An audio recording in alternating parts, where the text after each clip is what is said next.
በስም አብ ወወልድ ወመንፈስ ቅዱስ አሐዱ አምላክ አሜን። ጥር 10 በዚች ዕለት ምንም መብልን ሳይቀምሱ ምእመናንን ሁሉ እስከ ምሽት ይጾሙ ዘንድ ከኛ አስቀድመው የነበሩ ታላላቅ ሊቃውንት የቤተ ክርስቲያን መምህራን ሥርዓትን ሰሩ።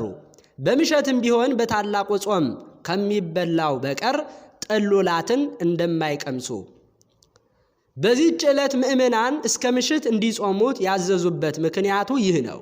የልደትና የጥምቀት በዓል በረቡዕ ወይም በዓርብ ቀን ቢሆን በበዓለ ሐምሳ የሚበላውን የጥሉላት መብል በጠዋት በመብላት ምእመናን ሁሉ በዓሉን እንዲያከብሩ የከበሩ አባቶቻችን ሐዋርያት አዘዋል። እሊህ ሁለቱ የእግዚአብሔር ታላላቅ በዓሎቹ ናቸውና እኛ በዚህ በኃላፊው ዓለም ተድላ ደስታ ደስ የሚለን ለሌሎች እንዳይመስላቸው እንደ አይሁድና እንደ አረማውያን በዓል በመብልና በመጠጥ ብቻ እንዳናደርግ፣ ስለዚህ የልደትና ከጥምቀት በዓል በዋዜማ ያሉትን ሁለቱን ዕለታት እንድንጾም አዘዙን። የልደትና የጥምቀት በዓል በረቡዕና በዓርብ ላይ በሚሆን ጊዜ በረቡዕና በዓርብ ፈንታ እንድንጾማቸው ይገባልና በዚህም ሁለት ሥራ ይፈጸምልናል። የጾም ሥራና የበዓል ማክበር ሥራ ነው። እንዲሁም በግብፃውያን አብያተ ክርስቲያናት የተሰራ ነው። በይረሙን በእሁድ ወይም በአይሁድ ሰንበት ቀን ቢሆን ይህም ጌታ የተገለጸበት ጥር 10 ቀን ነው። በዋዜማው ዓርብ እስከ ምሽቱ ይጹሙ። አስቀድመን እንደተናገርን ጥሉላት አይብሉ። የልደትና የጥምቀት በዓልም ሰኞ ቀን ቢሆን በሰንበት ቀን ይጾሙም ዘንድ አይቻልም። ነገር ግን ጥሉላትን ከመብላት ይጠበቁ። በጥምቀትም ዕለት ከእኩለ ሌሊት በፊት ተነስተው በውሃው ላይ ይጸልዩና ይጠመቁ። ሕፃናትም በሚጠመቁ ጊዜ ከውሃ እንዳይገድፉ ካህናቱም ከመንጋውቱ በፊት ቀድሰው ቁርባኑን ያሳርጉ። እጅግም ማልደው በጠዋት ከቤተ ክርስቲያን ይውጡ።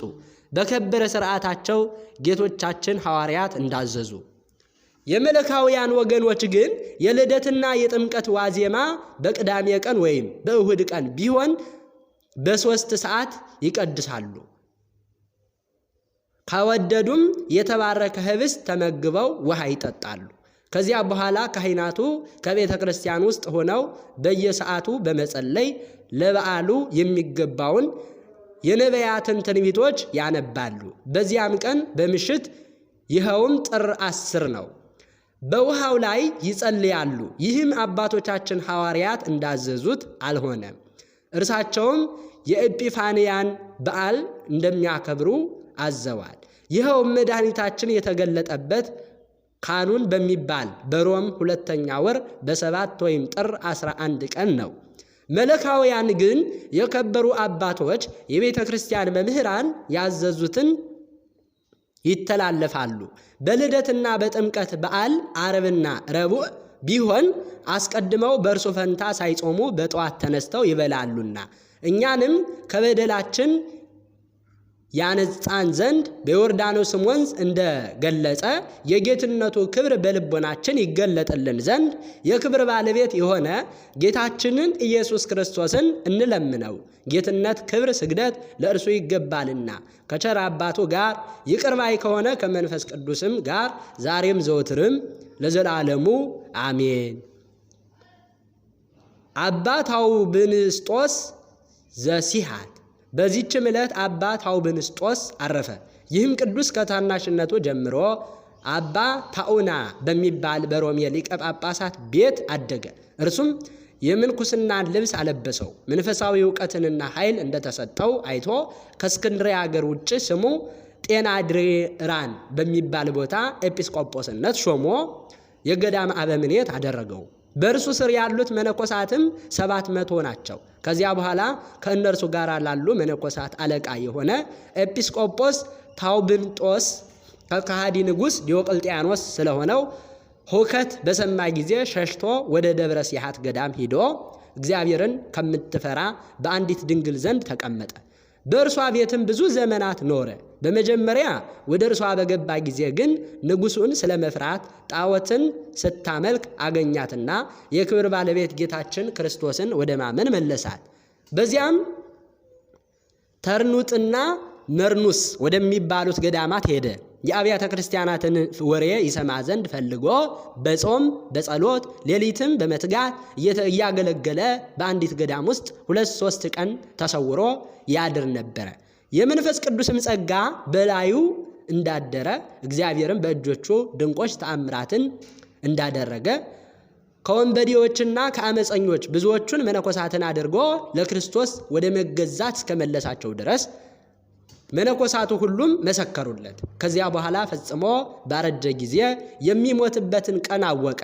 ልጆቹንም የክርስቶስ በሆነች በቀናች ሃይማኖት እንዲጸኑ ትእዛዙንም እንዲጠብቁ አስተማራቸው። ወዲያውኑ በሰላም አረፈ። ለእግዚአብሔር ምስጋና ይሁን። እኛንም በዚህ አባት ጸሎት ይማረን፣ በረከቱ ከኛ ጋር ትኑር ለዘላለሙ አሜን። በዚህችም ዕለት የሰማዕት ለጠምያኒ የኪናሪያና የንግሥት በጥሪቃ መታሰቢያቸው ነው። በረከታቸው ከኛ ጋር ትኑር። ለእግዚአብሔር ምስጋና ይሁን አሜን። አምላከ ቅዱሳን ፍቅሩን ሚስጥሩን ይግለጽልን፣ ከጾመ ገሃድ በረከትም አይለየን አሜን። ጥር 10 ቀን የሚከበሩ ዓመታዊ የቅዱሳን በዓላት ጾመ ገሃድ፣ አባ ታውብንስጢዮስ ዘሲሃት፣ ቅዱስ ኪናርያ፣ ቅድስት ጠምያኒ። ወርሃዊ በዓላት ቅዱስ ናትናኤል ሐዋርያ፣ ቅዱስ ኒቆላዎስ ዘሀገረ ሜራ፣ አቡነ መልክዓ ክርስቶስ፣ ቅዱስ ያዕቆብ ሐዋርያ ወልደ እልፍዮስ፣ ቅድስት እሌኒ ንግሥት፣ ታላቁ ቅዱስ ቆስጠንጢኖስ፣ ቅዱስ ዕፀ መስቀል። እነርሱ እስራኤላውያን ናቸውና ልጅነትና ክብር ኪዳንም የሕግም መስጠት የመቅደስም ሥርዓት የተስፋውም ቃላት ለእነርሱ ናቸውና አባቶችም ለእነርሱ ናቸውና ከእነርሱም ክርስቶስ በሥጋ መጣ። እርሱም ከሁሉ በላይ ሆኖ ለዘላለም የተባረከ አምላክ ነው አሜን።